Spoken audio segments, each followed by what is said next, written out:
অযোধ্যা শ্রীরাম জন্মভূমি মন্দির।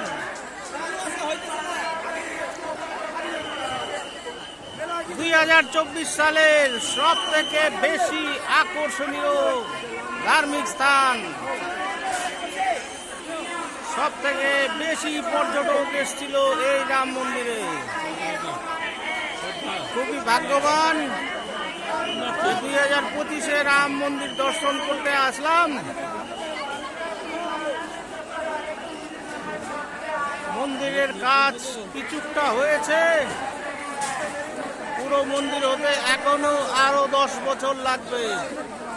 প্রচুর ভিড়, সারা ভারতবর্ষ থেকে ভক্তরা চলে আসছে এই কুম্ভ মেলার সময়। সঙ্গমে ডুব দেওয়ার সাথে সাথে রাম মন্দির দর্শনের এক আলাদা মাহাত্ম্য।